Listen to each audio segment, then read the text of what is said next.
कल के कथा प्रसंग में हमारे जो कथा था वाल्मीकि आश्रम की चर्चा कर रहे थे। वाल्मीकि आश्रम में रघुनाथ जी को 14 स्थान दिया गया, जिनके श्रवण समुद्र समाना कथा तुम्हारी सुभग सरिनाना भर ही निरंतर हो ही न पूरे इत्यादि। जा ही न चाहिए कबही कछो तुम सह सहज स्नेह वसहु सदा तिनके हृदय जोरा उर गे है। जिनको स्वप्न में भी आपसे कुछ नहीं चाहिए प्रभु, आप उनके हृदय में निवास करो। 14 स्थान वाल्मीकि जी के द्वारा रघुनाथ जी को दिया गया। उसके बाद रघुनाथ जी से वाल्मीकि जी कहे कि हे राम, अब तुम जाओ और जा करके चित्रकूट में निवास करो, तुम्हारे आगे के सारे कार्य वहीं संपादित होंगे। वाल्मीकि जी के आदेश पालन करते हुए रघुनाथ जी वाल्मीकि जी से विदा लेकर के आगे चित्रकूट की ओर प्रस्थान किए। वह राम जी के पहुंचने से पहले देवता लोग रूप बदल करके आकर के सुंदर पर्णकुटी पर्णशाला के निर्माण करके रखे हुए थे और ऋतुराज बसंत वहां आकर के स्थित थे। अनेक प्रकार के फल फूल वहां फलने लगे।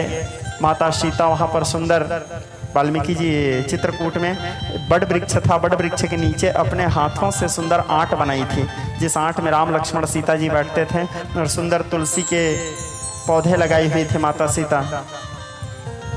मोर हरे हरे बंगुरिया श्री राजगुरु के लहंगा, श्री काटन के रंग चुलना बिजली कशदम के कलिया। सुंदर वहाँ हरे हरे तुलसी के पौधे लगाई हुई थी भगवती सीता और वहाँ अनेक प्रकार के पुष्प फूलते थे जिसको माता चयन करती थी और चयन करके सुंदर माला बनाती थी और माला बना करके रघुनाथ जी को माल्यार्पण करती थी। प्रतिदिन माता सीता उनको माला पहनाती थी। तो इस प्रकार चित्रकूट में रघुनाथ, वहाँ कामदगिरी जी हैं भगवान कामदगिरी, चित्रकूट के पहाड़ में कामदगिरी भगवान कामतानाथ जी हैं। तो भगवान विष्णु जी के ही स्वरूप हैं। उस कामदगिरी पर्वत को परिक्रमा भी किया जाता है, सिद्ध स्थल है। वहाँ गुप्त गंगा है, भगवती सरस्वती जी भी वहाँ प्रवाहित हो रही है, हनुमान जी के भुजाओं में गिर रही है, टीला के ऊपर में, पर्वत श्रृंखला के ऊपर में, और भी अच्छे अच्छे रमणीय जब वहाँ अत्रि पत्नी अनुसुईया का भी स्थान है, अत्रि जी के आश्रम है, मंदाकिनी जी हैं। अनेक प्रकार से चित्रकूट की शोभा। दूसरा चित्रकूट चिंताहर है, चित्रकूट चिंता को दूर करने वाला है। दूसरा चित्रकूट में नित्य रघुनाथ जी का निवास माना गया है। क्योंकि वनवास काल 14 वर्ष राम जी को मिला था, जिसमें 14 वर्ष में सबसे ज्यादा समय चित्रकूट में ही बिताए हैं भगवान। और कई जगह तो ऐसे आता है पढ़ने में या सुनने में कि 12 वर्ष तो राम जी केवल चित्रकूट में ही रहे हैं।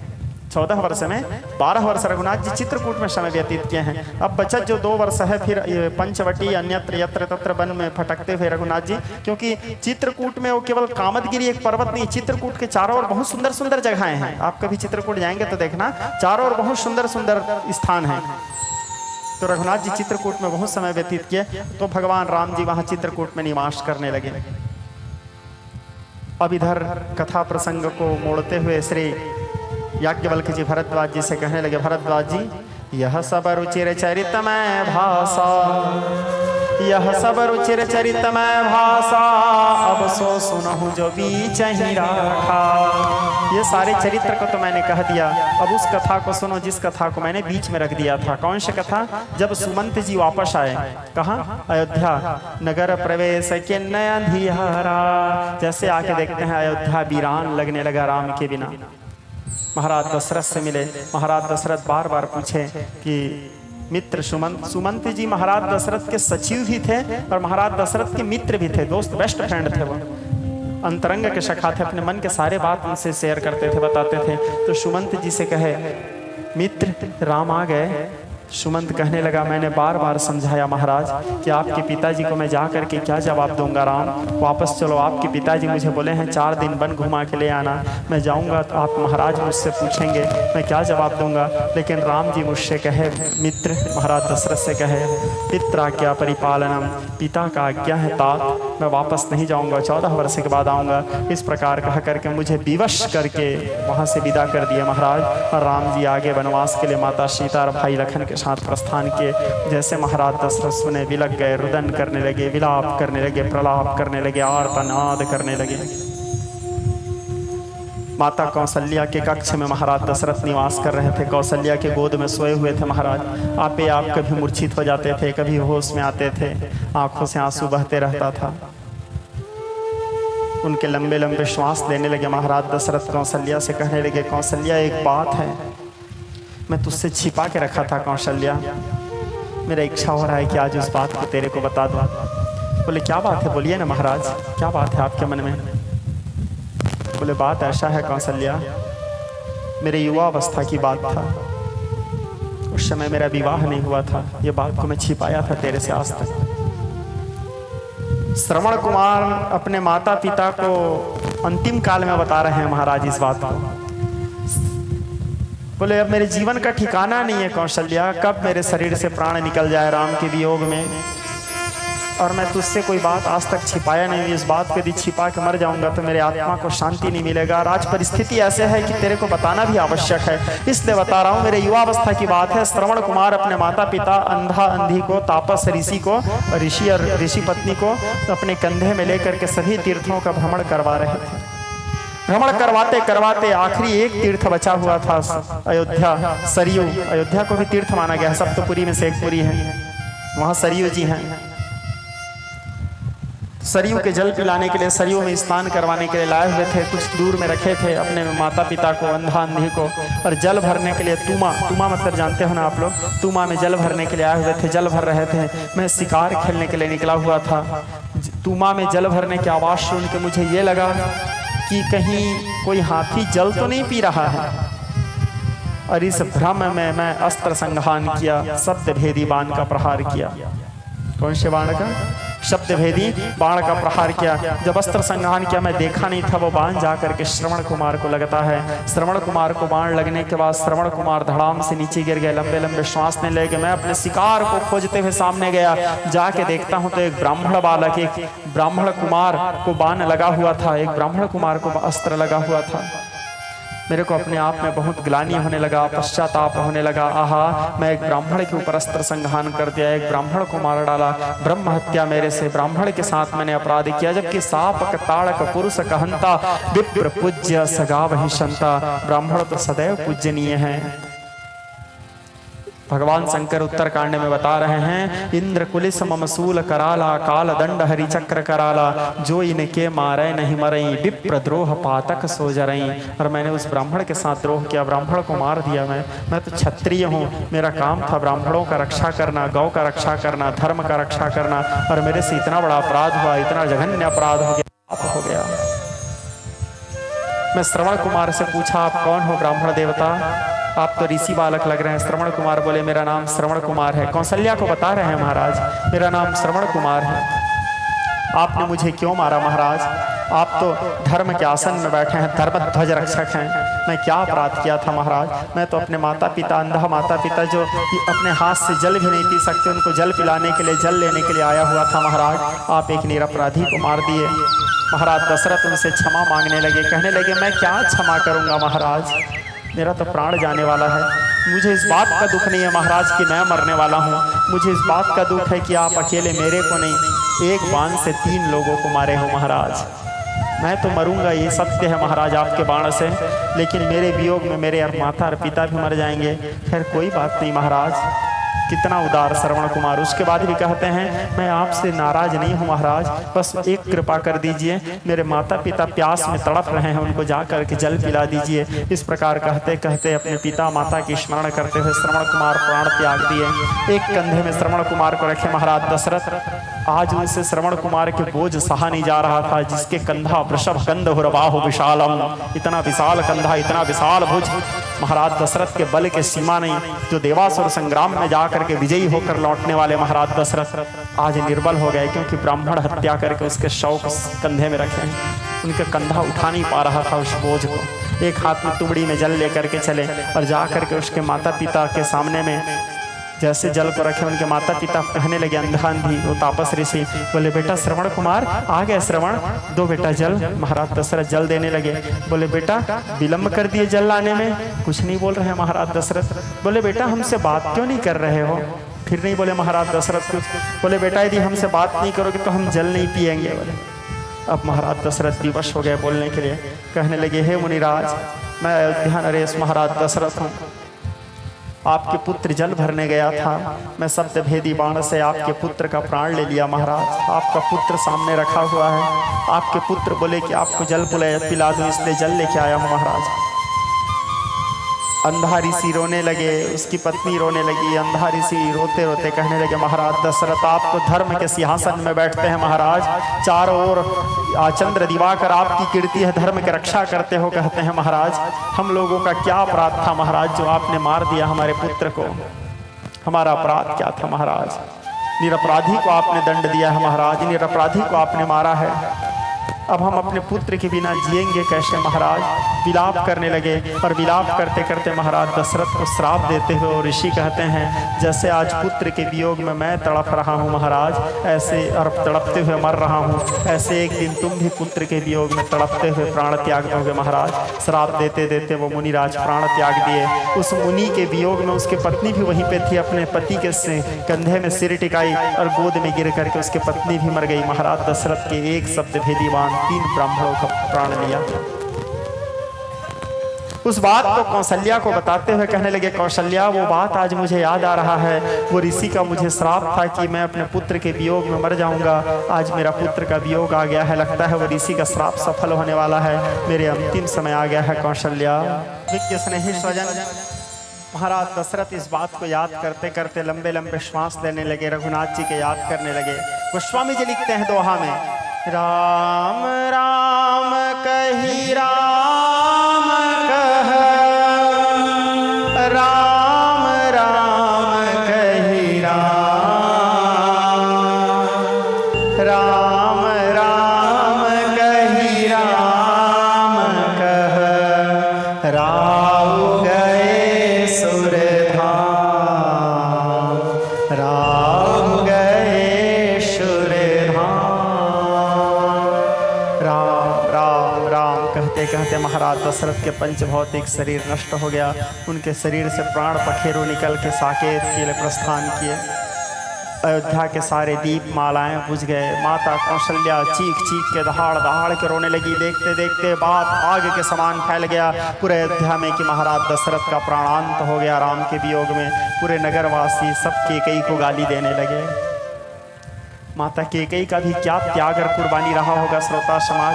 राम के चरित्र उस दिन पूरा बताया था, केकई के विस्तार क्या कुर्बानी दी है। राम के चरित्र को पवित्र करने के लिए अपने सिर में कलंक लगा ली, अपने सुहाग को तक उजाड़ दी, पूरा संसार उसको गाली देने लगे। 14 साल बाद जब राम जी वनवास से आए थे तो माता केकई के महल के सामने में बहुत सारा पत्थरों का ढेर पड़ा हुआ था, पर्वत जैसा हो गया था।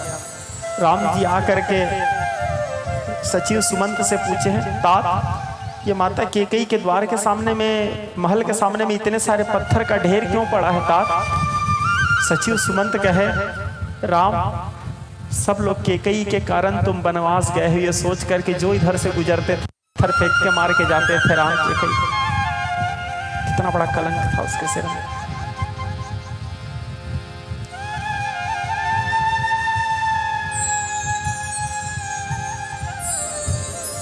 भगवान के कार्य करने में बहुत कष्ट होता है श्रोता समाज। उनके कार्य को सफल बनाने में बहुत संघर्ष का सामना करना पड़ता है। अनेक प्रकार के जनपवाद, लोकापवाद, पारिवारिक क्लेश, इन सब का सामना करना पड़ेगा आप यदि आप भगवत कार्य के लिए आगे बढ़ रहे हैं तो।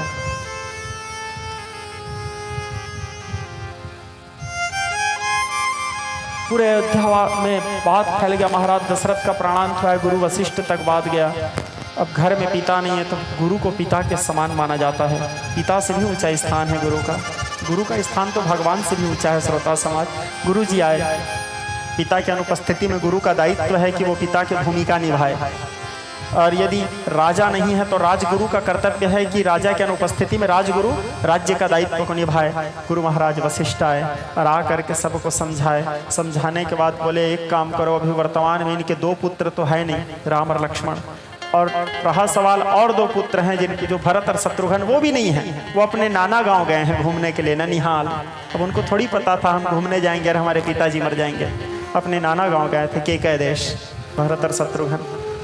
विचार करोगे तो एक बहुत अहम बात है श्रोता समाज। इसको कहीं ना कहीं दुर्भाग्य भी मान सकते हो या प्रारब्ध भी मान सकते हो। महाराज दशरथ के 4 पुत्र थे, लेकिन उसके प्राण छोड़ते समय उनके एक पुत्र उनके साथ नहीं थे। जबकि हमारे सदग्रंथों में बताया गया है श्रोता समाज, पिता प्राण त्यागते समय कैसे प्राण त्यागना चाहिए। तो पिता प्राण त्यागते समय जब वो अंतिम सांस ले रहा हो तो उसके बेटा के गोद में सिर को रखे रहे वो, और अपने पुत्र के गोद में सिर को रख करके अंतिम श्वास लेना चाहिए पिता, वहीं अपने पुत्र के गोद में प्राण त्यागना चाहिए, ऐसा कहा गया है। लेकिन महाराज दशरथ के बारे में विचार करो, 4 पुत्र, तो चारों यशस्वी पुत्र, चारों भगवान के अवतार, और जिसमें एक बेटा तो साक्षात भगवान, अवतार भी नहीं, साक्षात भगवान। उनके मृत्यु के समय एक पुत्र उनके साथ नहीं। जिसके धन को देख करके धन दल जाही, जिस अयोध्या के धन को देख करके कुबेर भी लज्जित हो जाता था। जितना धन अयोध्या में था उतना धन तो कुबेर के कोष में नहीं रहता था। गुरु महाराज आए, बोले जब तक भरत और शत्रु राम तो आएंगे नहीं, राम और लक्ष्मण तो आएंगे नहीं, पिता के आदेश पालन करके गए हैं। भरत और शत्रुघ्न जब तक ना आ जाएं तब तक के शरीर को रखना आवश्यक है, क्योंकि शरीर को आग तो पुत्र ही देगा, कोई भी थोड़ी दे देंगे। अब बड़ा पुत्र नहीं है तो छोटा पुत्र देगा, लेकिन आग तो पुत्र ही देगा। लेकिन भरत के आने में न जाने कितने दिन लगेंगे, शरीर कहीं सड़ जाए है तो शरीर पंच तत्व प्राण निकल गया तो फिर इस शरीर का तो बदबू आना शुरू हो जाएगा। जब तक भगवान के द्वारा दिया गया कृपा है तब तक हंस रहे हैं, खेल रहे हैं, चल रहे हैं, बोल रहे हैं, सुन रहे हैं। एक बार भगवान अपने उस दिए हुए कृपा को अपने से हमारे से अलग कर दे, तुरंत इस शरीर के साथ सारा रिश्ता नाता खत्म। हमारे पूज्य पिताजी कहा करते थे, 4 दिनों के प्रीत जगत में 4 दिनों के नाते हैं, पलकों के पर्दा पड़ते ही सब नाते मिट जाते हैं। घर के स्वामी के जाने पर घर की शुद्धि कराते हैं, पिंड दान कर प्रेतात्मा से अपना पिंड छुड़ाते हैं। जिन पर रक्त बहाया जल सम वो ही जल में बहाते हैं, जिनकी चिंता में तू जलता वही चिता में जलाते हैं। 4 दिनों के प्रीत जगत में 4 दिनों के नाते हैं, पलकों के पर्दा पड़ते ही सब नाते मिट जाते हैं। कबीरदास जी कहते हैं, पानी केरा बुदबुदा अस मानुष के जा, पानी के बुलबुले के समान है, कब फूट जाए कोई ठिकाना नहीं। श्रोता समाज,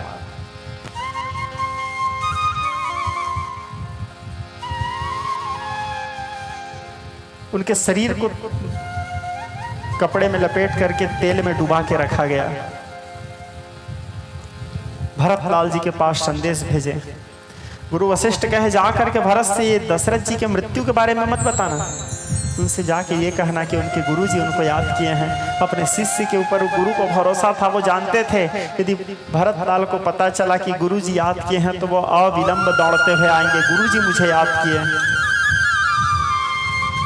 क्योंकि देखो श्रोता समाज, हर व्यक्ति गुरु को याद नहीं कर सकता। कई लोग तो गुरु बनाने के बाद गुरु को भूल जाते हैं। हाँ, जीवन में एक बार गुरु बनाना चाहिए, कान फुका लेना चाहिए तो फुका लेते हैं, ये वाले भाव से गुरु बना लेते हैं। गुरु को हर व्यक्ति याद नहीं कर सकता, गुरु को वही याद करता है जिसका भाग्य अच्छा हो।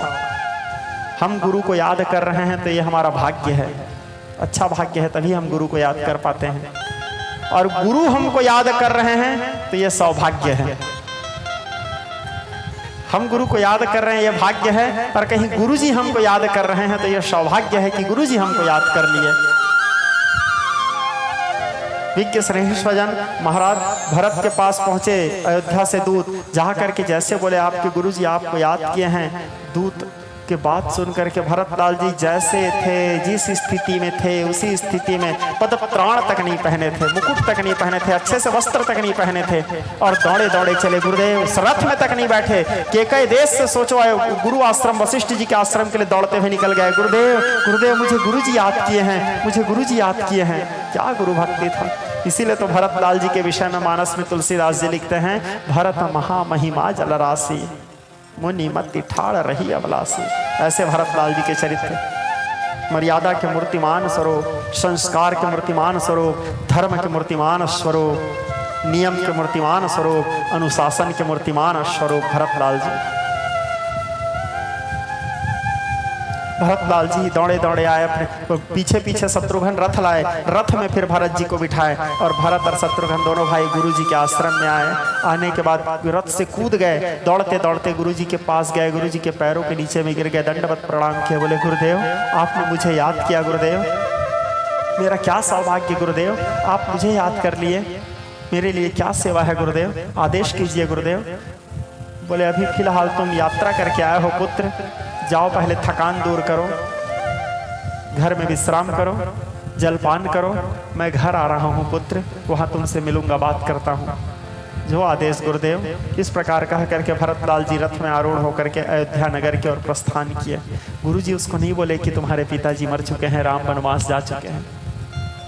भरतलाल जी जैसे नगर की ओर जाने लगे, पूरा नगर उजड़ा उजड़ा हुआ लग रहा था।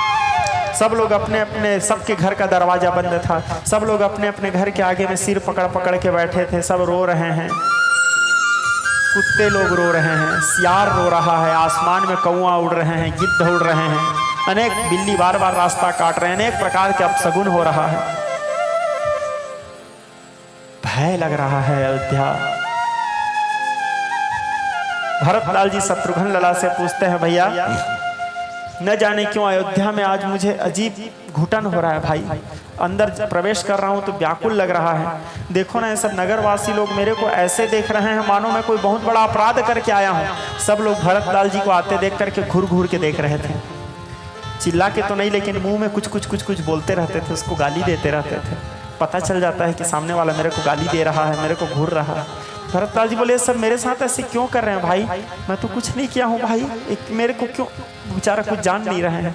लोगों को ये लग रहा है कि भरत ही षड्यंत्र करके अपने माँ को सिखा के केकय देश चला गया था और उसके माँ भरत के अनुपस्थिति में सारा षड्यंत्र की है, यही भरत के कारण महाराज दशरथ मरे हैं, यही भरत के कारण ही राम वनवास गए हैं। लोगों को ये लग रहा था, जबकि इन सब में भरतलाल का कोई हाथ नहीं था, ना तो वो कुछ जानते थे। साक्षात हरि नारायण के अवतार थे भरतलाल तो श्रोता समाज, राम भक्ति के मूर्तिमान स्वरूप थे वो। भरतलाल जी अयोध्या महल प्रवेश के सबसे पहले माता केकई के पास गए। भरत और शत्रुघ्न जाकर के अपने माता को प्रणाम किए, कहने लगे माँ माँ आज अयोध्या में न जाने क्यों अपशगुन हो रहा है माँ, अमंगल लग रहा है, पूरा अयोध्या नगरी वीरान लग रहा है, राजभवन वीरान लग रहा है, दीप मालाएं क्यों नहीं जल रही है माँ, अंधकार लग रहा है महल, क्या बात है माँ, अयोध्या इतना वीरान लगने के पीछे कारण क्या है माँ, कुछ हो तो नहीं गया माँ, कुछ अपशगुन तो नहीं हो गया। माता केकई कहती है बेटा भरत, राम के राज्याभिषेक होने वाला था पुत्र। भरतलाल बोले हाँ माँ, कब होने वाला है माँ।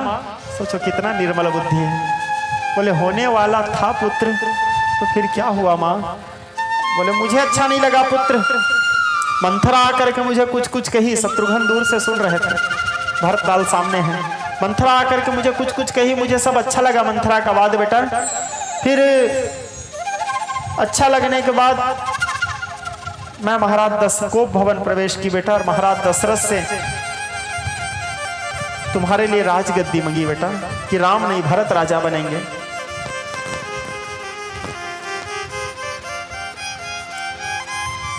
भरतलाल अवाक हो गए, कहने लगे माँ ये आपने क्या कर दिया माँ, भला ज्येष्ठ भाई के होते हुए मैं कैसे राजगद्दी में बैठ सकता हूँ माँ, मैं तो सेवक हूँ माँ, मेरा काम सेवा करना है, मैं दास हूँ, मैं स्वामी के आसन में कैसे बैठ सकता हूँ माँ, वो आसन भैया का है माँ, उस आसन में मैं नहीं बैठ सकता माँ। ये तुमने क्या कर दिया माँ, ये तुमने क्या कर दिया। महाराज भरतलाल रोने लगे, आंखों से आंसू बहने लगा, विलाप करने लगे, प्रलाप करने लगे, रुदन करने लगे, आर्तनाद करने लगे। भरतलाल जी विलाप करने लगे, आर्तनाद करने लगे, रुदन करने लगे, कहने लगे माँ ये तुमने क्या कर दिया माँ, बड़ा भाई के होते हुए छोटा भाई कैसे राज सिंहासन में बैठ सकता है माँ, और मैं सेवक हूँ माँ, मेरा काम तो सेवा करना है, राज सिंहासन में बैठना मेरा काम थोड़ी है, वो स्थान मेरे लिए पूजनीय है माँ, मैं तो स्वप्न में भी नहीं सोच सकता कि उस आसन में मैं बैठूंगा, ऐसा सोच भी लेना मेरे लिए अपराध है माँ, वो स्थान भाई का है माँ, ये आपने क्या कर दिया। बोले पिताजी कहाँ है माँ, मैं पिताजी से मिलने जाऊंगा माँ, उनसे जाके क्षमा मांगूंगा। भैया से क्षमा मांगूंगा। उन लोगों को शायद ये लग रहा होगा माँ कि इन सभी षड्यंत्र में मेरा हाथ है। माता कैकेयी कहती है अभी मेरा बात पूरा नहीं हुआ है भरत। बोले और क्या हुआ माँ? बोले जब मैं वरदान मांगी पुत्र, पहला वरदान था, मैं 2 वरदान मांगी हूँ बेटा। पहला वरदान तो ये था कि तू राजगद्दी में बैठेगा, और दूसरा वरदान ये मांगी पुत्र राम अयोध्या को छोड़ करके 14 वर्ष के लिए वनवास चले जाए। जैसे सुने महाराज भरत धड़ाम से नीचे गिर गए, कुछ देर के लिए तो चेतना शून्य हो गए। शत्रुघ्न ललाए उसको संभाले, भरतलाल जी अपने आप को संभाले उठे, कहने लगे अरे मूर्ख कैकेयी, अरे पापिन, अपने माँ से कहते हैं। तो भैया चले गए वनवास। बोले हाँ बेटा भरत, मेरे और तुम्हारे पिताजी के आदेश पालन करके राम लक्ष्मण और सीता तीनों वनवास चले गए, और उस वियोग में तुम्हारे पिता मर गए पुत्र। जैसे भरतलाल सुने अपने सिर को जमीन में पटकने लगे, पटक पटक के रोने लगे, और तनाद करते हैं, करुण क्रंदन करते हैं, कहने लगे अरे पापिन कैकेयी, तेरे कारण मेरे भैया वनवास चले गए, तेरे कारण मेरे माँ समान मेरी भाभी वनवास चले गई, जो कभी मखमल से नीचे नहीं उतरी थी, जो चलती थी तो फूलों के ऊपर चलती थी, तो उसको वन के मार्ग में भेज दी। लखन मेरा छोटा भाई है, बड़े भाई के रहते हुए छोटे भाई कष्ट सहन करने के लिए वनवास गया है। मैं तो अपने छोटे भाई का भी अपराधी, बड़े भाई का भी अपराधी, माता सीता को वन भेज करके कुल का अपराधी, और दूसरा इस राज्य अयोध्या राज्य का अपराधी हूँ, भारतवर्ष का अपराधी। तू अकेले ने मुझे किस किस का अपराधी बना दिया कैकेयी। और मैं एक ऐसा पुत्र हूँ जो अपने पिता की मौत का कारण है।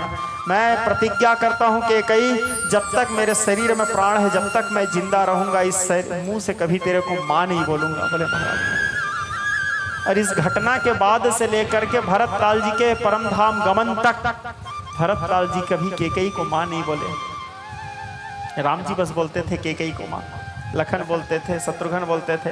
एक बार 14 वर्ष वनवास बिता के आने के बाद एक दिन भरतलाल जी के पास राम जी बोले भाई भरत एक बात है बोलूं? बोले बोलो भैया आदेश करो। बोले कुछ मांगना चाहता हूं भाई। बोले राम जी। बोले एक बात है भैया, आप मेरा प्राण ले लो भैया, लेकिन कैकेयी को माँ बोलने के लिए बस मत बोलना भैया। बोले भरतलाल जी वरदान मांगने से पहले आप मेरा प्राण ले लो भैया, अयोध्या त्याग के चले जाओ, बोल दो भैया, मेरा सर्वस्व आपके चरणों में समर्पित है भैया, लेकिन उस पापिन को आप मेरे मुंह से माँ बोलने के लिए मत बोलना भैया। मैं प्रतिज्ञा किया हूँ भैया, उसके कारण आपको कष्ट हुआ है, वो मेरे पिता के मौत का कारण है, उसके कारण भाभी बन बन भटकी है, उसके कारण भाई लखन को कष्ट हुआ है, मैं माँ नहीं बोलूंगा। राम जी निरुत्तर हो गए, शांत हो गए। भरतलाल जी बोले क्या बात करूं कैकेयी तेरे समय माँ नहीं बोल रहे हैं, क्या बात करूं कैकेयी तेरे समय। इस प्रकार कह करके भरतलाल जी उठ के वापस वहां बोले माता कौशल्या का क्या स्थिति होगा, उसके तो बेटा वनवास चले गए, उसके पति मर गए, वो तो यही सोच रही होगी कि पूरा षड्यंत्रकारी भरत है, मैं जाके माता कौशल्या से थोड़ा मिल लेता हूँ। इस प्रकार विचार करके भरतलाल जी माता कौशल्या से मिलने के लिए जा रहे थे। शत्रुघ्न भरत की स्थिति को देखे, शत्रुघ्न से नहीं रहा गया। शत्रुघ्न देखे यही मंथरा के कारण ही ये सब हुआ है, कूद के मंथरा के पीठ में एक लात मारे, मंथरा धड़ाम से गिर गई, मुंह से रक्त बबन खून निकलने लगा। भरत दया निधि दिन न छोड़ाई, भरतलाल जी छुड़ा दिए। भरतलाल कहने लगे छोड़ो शत्रुघ्न इसको, इसका कोई दोष नहीं है रे, दोष तो मेरा है, यदि मैं जन्म ही नहीं लेता तो ये सब होता नहीं। कारज ते कारण कठिन, यदि मेरा जन्म ही नहीं होता तो ये सब आज स्थिति नहीं बनता। इन लोगों का कोई दोष नहीं है, दोषी केवल मैं हूं, मैं। चल भाई माँ कौशल्या के पास जाते हैं। इस प्रकार कह करके राम और लक्ष्मण दोनों भाई माता कौशल्या के पास गए। माता कौशल्या अपने कक्ष में बैठी है, चेहरा उतरा हुआ है, बाल बिखरा हुआ है, वसन अस्त व्यस्त है, आंखों से अश्रुपात हो रहे हैं। भरतलाल जी दरवाजे से खड़े होकर के उनके कक्ष के बाहर से देखे, भरतलाल जी की हिम्मत नहीं हो पाया, हिम्मत नहीं जुटा पाए अंदर जाने का। बोले अंदर जाऊंगा माता कौशल्या को मैं क्या मुंह दिखाऊंगा, माता कौशल्या से मैं क्या कहूंगा, यदि वो पूछे कि भरत ये तूने क्या कर दिया तो मैं क्या कहूंगा। भरतलाल जी हिम्मत नहीं जुटा पा रहे थे अंदर जाने के लिए। बहुत मुश्किल से अपने आप को संभाले। फिर भरतलाल जी अंदर गए माता कौशल्या के पास, आवाज दिए, बोले माँ। जैसे माता कौशल्या भरत की आवाज सुनी, भरत भरत कहते हुए बिस्तर से उठ करके दौड़ते हुए भरत के पास आ रही थी। अचानक माता कौशल्या के साड़ी उनके पैरों में फंस गए। माता कौशल्या नीचे गिर गई, सिर में चोट लगा। चोट लगने के कारण वहां से खून बहने लगा। भरतलाल जी आए, माता कौशल्या को उठाए, लेकर के पलंग में बिठाए, कहने लगे माँ मैं सत्य कह रहा हूँ माँ, भगवान शंकर साक्षी है माँ, भैया के वनवास जाने में मेरा कोई हाथ नहीं है माँ, मेरे कारण वनवास नहीं गए हैं। ये भरत पूर्ण निर्दोष है माँ, विश्वास करो। मैं विश्वास दिलाने के अतिरिक्त अपनी ओर से कुछ नहीं कर सकता माँ। मैं केकई देश में था माँ, मैं ननिहाल में था, मुझे पता नहीं कि माँ केकई ने क्या किया, मंथरा का क्या कुटिलता था। भैया के वनवास जाने में, पिताजी की मृत्यु में मेरा कोई हाथ नहीं है माँ। माता कौशल्या की आंखों से आंसू बह रहा था। माता कौशल्या कहती है, एक बात बोलूं बेटा भरत, दुख इस बात का नहीं है कि राम वनवास चला गया बेटा, ना दुख इस बात का नहीं है कि राम के अतिरिक्त तू राजा बने। बेटा भरत, केकई राम को वनवास भेज के मेरा क्या बिगाड़ ली बेटा? मेरा तो भरत बेटा मेरे पास है, एक बेटा वनवास गया तो एक बेटा तो मेरे पास है। और मोरे राम भरत दो आंखी, सत्य कहो मैं शंकर साखी। मेरे लिए तो राम और भरत दोनों एक समान हो बेटा भरत। राम वनवास चला गया तो तुम तो मेरे पास हो। मेरे को दुख इस बात का नहीं है कि राम वनवास चला गया, मेरे को दुख इस बात का नहीं है बेटा कि तू राजा बनने वाला है। दुख तो इस बात का है पुत्र कि इन सब के बीच में मेरा सुहाग उजड़ गया बेटा, मेरा सुहाग चला गया। सिंदूर के महत्व को केकई नहीं समझ पाई बेटा भरत, सिंदूर के महत्व को। मेरा सब कुछ लूट गया भरत, तुम्हारे पिताजी मुझे छोड़ के चले गए। पुत्र पुत्र पुत्र कहते कहते माता कौशल्या मूर्छित हो गई। भरतलाल जी की स्थिति आज संभाले नहीं जा रहा था। भरतलाल जी अवाक हो गए थे, ना बोल पा, भरतलाल जी रो भी नहीं रहे थे, समझ नहीं पा रहे थे कि मौन हो गए थे, मूक हो गए थे। गुरु वशिष्ठ को पता चला, भरत को सब चीज पता चल गया है, भरतलाल की स्थिति बिगड़ने वाला है। गुरु वशिष्ठ जानते थे अपने शिष्य भरत को, भरत की स्थिति को जानते थे, भरत की निर्मलता को जानते थे, भरत के राम के प्रति प्रेम को जानते थे। गुरु वशिष्ठ विचार किए भरत को संभालना आवश्यक है, इस समय गुरु की उपस्थिति भरत के लिए आवश्यक है। कहीं मैं नहीं गया तो भरत कहीं राम के वियोग में प्राण न त्याग दे। गुरु वशिष्ठ जानते थे भरत प्राण त्याग सकता है। गुरु वशिष्ठ आश्रम से दौड़ते दौड़ते आए, भरत से कहे, पुत्र भरत धैर्य धारण करो। भरतलाल जी कहे, कैसे धैर्य धारण करूं गुरुदेव, कैसे धैर्य धारण करूं? मैं इस राजमहल से बाहर कैसे निकलूंगा गुरुदेव? पूरे अयोध्यावासी मेरे को मुंह उठा के देख रहे होंगे।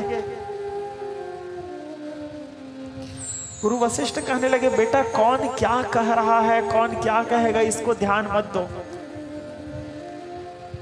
तुम अपने कर्तव्य का पालन करो पुत्र। अभी तुम्हारे पिता मृत्यु के अवस्था, मृत तुल्य मृत हो चुके हैं पुत्र, और पुत्र धर्म पालन करते हुए उनके पंच भौतिक शरीर का अंत्येष्टि करना, उनके दाह संस्कार करना, उनकी क्रिया करना तुम्हारा कर्तव्य है। भरतलाल जी बोले, मेरा कर्तव्य कैसा है गुरुदेव? इस पे भी तो भैया राम का अधिकार है गुरुदेव, मैं कैसे पिता को अग्नि दे सकता हूं? गुरु वशिष्ठ बोले, बेटा राम तो नहीं है ना पुत्र। भरतलाल जी बोले, इसीलिए तो पूछ रहा हूं गुरुदेव, राम क्यों नहीं है? आप तो सर्व समर्थ थे गुरुदेव, आप तो ब्रह्मर्षि है गुरुदेव, आप तो जानते थे, भविष्य भूत भविष्य वर्तमान के ज्ञाता हो। जब आप जानते थे कि भरत के कारण आगे चल के राम को वनवास मिलेगा, तो आप चाहते तो मेरे जन्म को भी रोक सकते थे गुरुदेव। इस अभागा का जन्म ही नहीं होता तो आज राम वनवास नहीं जाते गुरुदेव। क्यों मुझे जन्म होने दिए गुरुदेव? बोले, बेटा धैर्य रखो। बोले, मैं अपने आप को नहीं संभाल पा। गुरुजी के पैर को पकड़ लिया, भरतलाल जी दहाड़ मार के रोने लगे। गुरु वशिष्ठ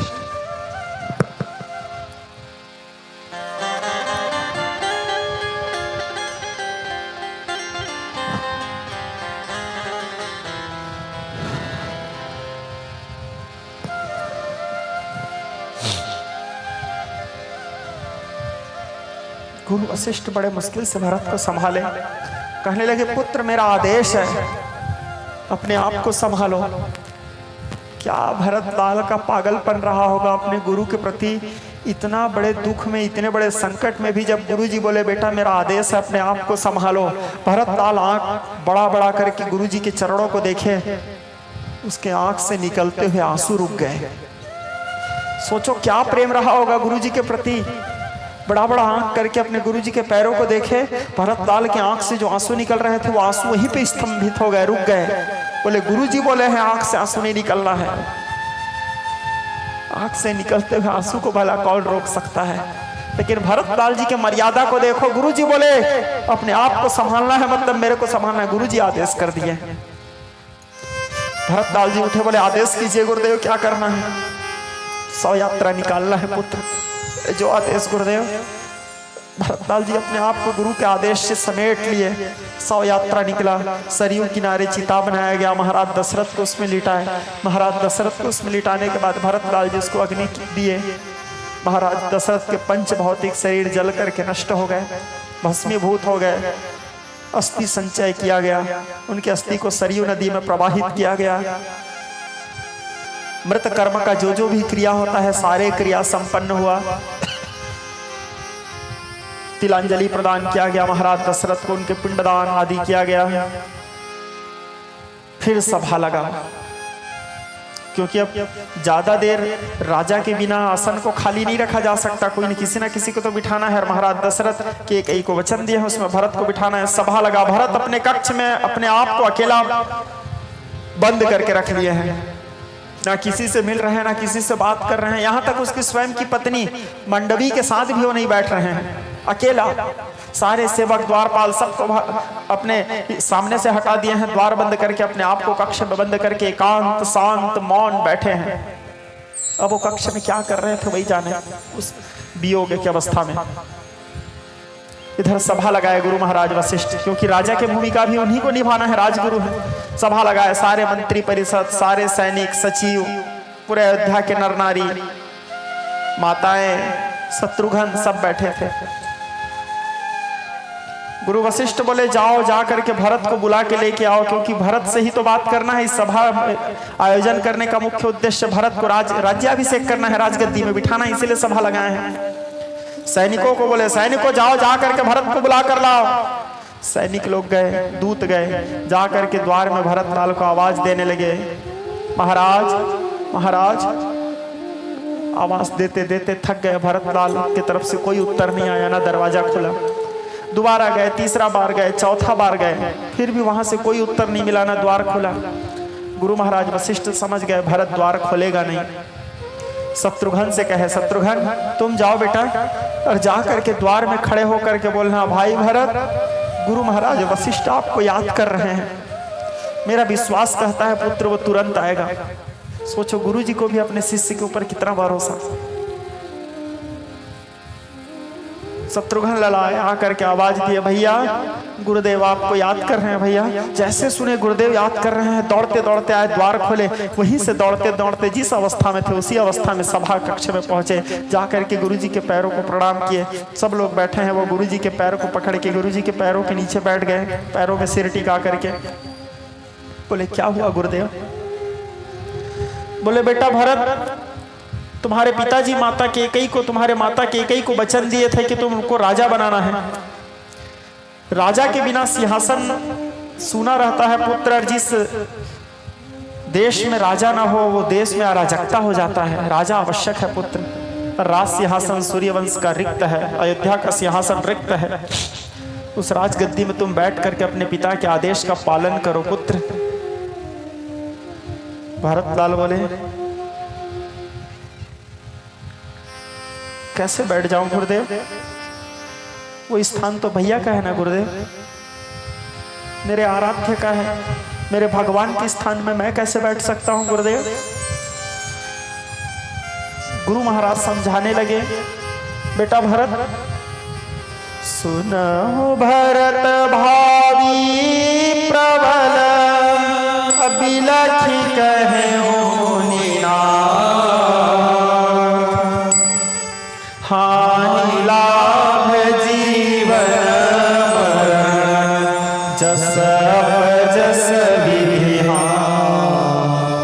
जस अपजस बेटा भरत, लाभ हानि, जय पराजय, मान अपमान सब परमात्मा के हाथ में है पुत्र, ये प्रारब्ध है। भरत लाल जी बोले गुरुदेव ठीक है, आप मुझे सब समझा रहे हो, मैं सब समझ रहा हूँ, लेकिन इस आसन में मैं नहीं बैठ सकता गुरुदेव।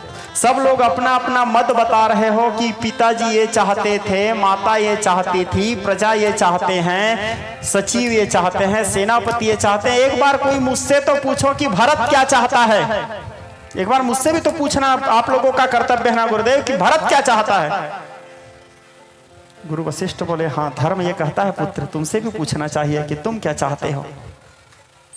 भरत लाल बोले यदि मेरा बात आता है गुरुदेव तो मैं यही चाहता हूँ, यहाँ जितने लोग बैठे हैं, पूरे नगरवासी, पूरे मंत्री परिषद, पूरे सचिवगण, पूरे सैनिक, पूरे अयोध्यावासी और स्वयं आप मेरे साथ में चलो राम जी को मनाने के लिए। जहाँ राम जी है वहाँ जाएंगे और जा करके वही राम जी के राज्याभिषेक करके राम अयोध्यावासी मना करके वापस लाएंगे और वापस ला करके इस गद्दी में बिठाएंगे और मैं उनका सेवा करना चाहता हूँ गुरुदेव, ये मेरा इच्छा है। पूरे अयोध्यावासी लोग अभी तक जिसके मन में भरत लाल जी के लिए कुभाव आ गया था, वो लोग अपने आप में पश्चाताप करने लगे। ओहो, भरत जैसे भाई के लिए हम लोग गलत सोचे थे। भरत न हो ही राज मद जो विधि हरिहर पद पाए।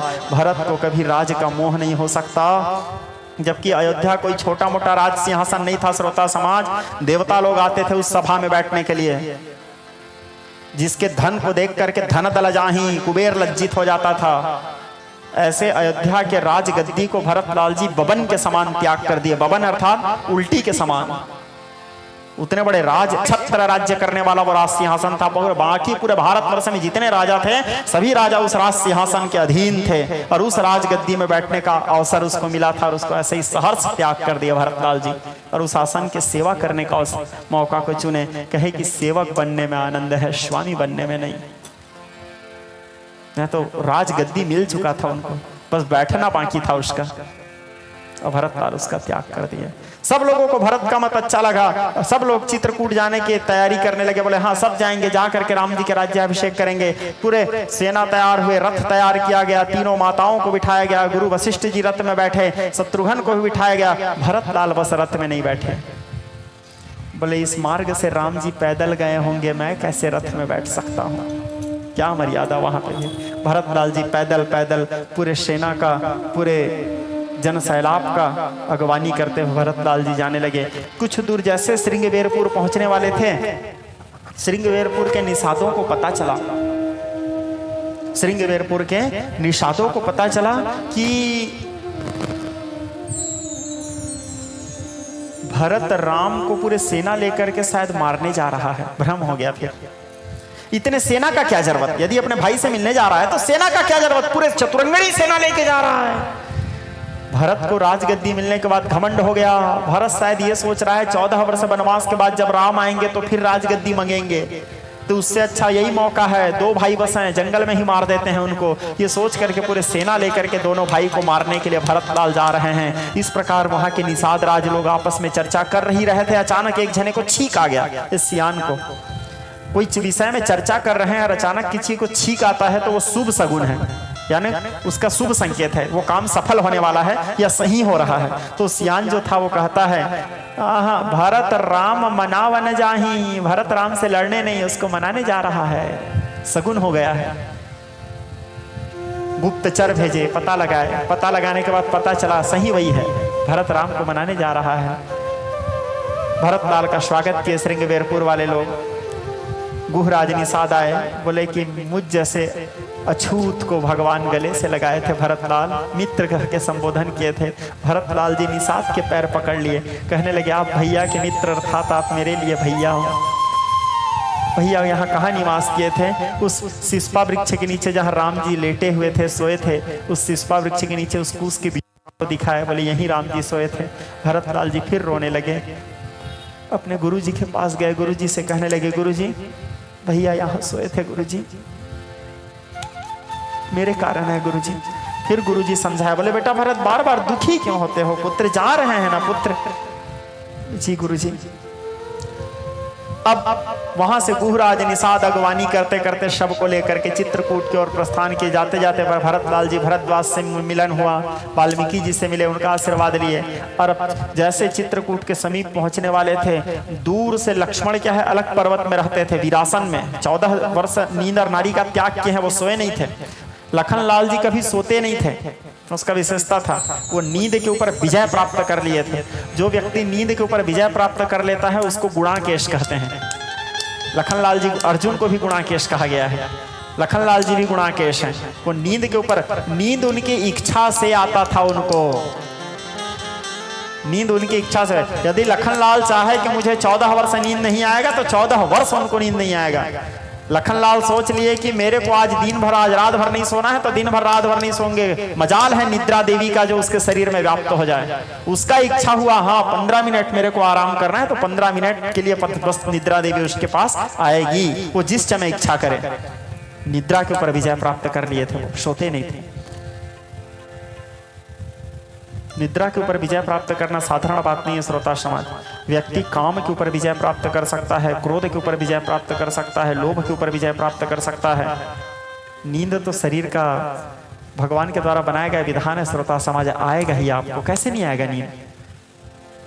रात्रि हुआ मतलब नींद तो आएगा। यदि नींद नहीं आ रहा है तो या तो भगवत कृपा है, या तो उसका अभ्यास तगड़ा है, या तो उसकी जीवन में गुरु कृपा है, या तो कोई विशेष कार्य करने जा रहा है जिस कार्य के लिए भगवान स्वयं उसको तैयार कर रहे हैं। भगवान कृष्ण इस बात को गीता में बोले हैं, पार्थ जो योगी होते हैं ना पार्थ, जब संसार सोता है तब मेरा भक्त जागता है, और जब संसार सो जाता है तो मेरा भक्त जागता है। क्योंकि मेरा भक्त सोता नहीं है, उसको संसार का चिंता रहता है। मेरा भक्त सो गया तो संसार का क्या होगा। गीता में बोले हैं भगवान, संसार जब चैन से सोते हैं तो मेरा भक्त जागते रहता है पार्थ।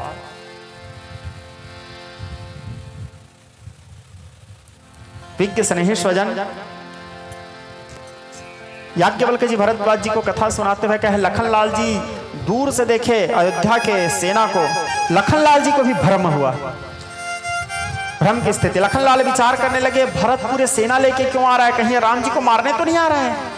दौड़ते दौड़ते राम जी के पास गए, कहने लगे भैया भरत को राजमद हो गया है, भैया अहंकार हो गया, वो आपको अकेला जान करके सेना लेके आ रहा है भैया मारने के लिए। आप विश्वास कीजिए भैया, आपके सामने लखन खड़ा है, आज मैं भरत को उचित दंड दूंगा। भैया लखनलाल से क्रोधी थे, आज मैं भरत को उचित दंड दूंगा, वो कितने भी सेना लेके आ जाए भैया, सेना क्या, आज भरत के रक्षा के लिए जो सहाय शंकर सत हो ही, एक नहीं 100 शंकर भी उसके सहायता करने के लिए आ जाए तो लखन काफी है भैया। लखनलाल जी के वीर रस से युक्त वाणी, तोरा छत्रक दंड जिमी ताव प्रताप बलनाथ, जो न करा प्रभु पद सपत करण धरो धनु हाथ। लखनलाल जी इसीलिए तो बोले थे वहां सभा में जनक जी के सामने में भगवान से, प्रभु जो तुम रे अनुशासन पावो, कंदु कई व ब्रह्मांड उठावो।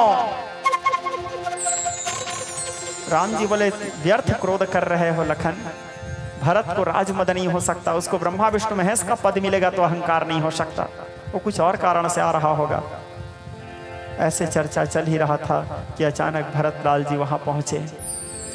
आकाशवाणी हुआ लखनलाल के लिए, लखन भरत राम को मनाने आ रहा है, मारने नहीं आ रहा है। भरत लखनलाल जी को पश्चाताप हुआ, हो मैं भाई भरत के लिए मन में संदेह लाया। भरतलाल अब राम जी के सन्मुख आए, राम जी के साथ लखनलाल बात कर रहे थे। राम जी का ध्यान पूरे लखनलाल के साथ था, लखनलाल बात कर रहे हैं, पीछे भरत आया। लखनलाल जी देखे भरत को, लेकिन लखनलाल जी राम जी से कैसे कहे कि भरत आए हैं, क्योंकि भरतलाल जी उस समय सेवा के मुद्रा में खड़े थे। हम स्वामी के सेवा, देखो यहाँ पे भी शिक्षा, हम स्वामी के सेवा करने के लिए सामने हैं तो फिर उधर पीछे में क्या हो रहा है उससे हमको कोई मतलब नहीं होना चाहिए, हमारा ध्यान केवल स्वामी के सेवा में। जबकि पीछे भरत खड़ा था, सारा बातचीत हुआ। उसके बाद फिर धीरे से लखनलाल जी बोले, भैया भरत आपके इंतजार कर रहा है भैया। जैसे राम जी सुने, दौड़ते हुए राम जी आए भरत के पास, इधर भरतलाल जी दौड़ते गए रघुनाथ जी के पास। भरतलाल जी जा करके भगवान के पैरों के नीचे गिर गए। गोस्वामी तुलसीदास जी लिखते हैं, हमारे पूज्य पिताजी गाते थे, बोले पाही पाही कही, बोले पाही पाही कही, अब पाही गोसाई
रघुनाथ जी के साथ भरतलाल जी का मिलन हुआ।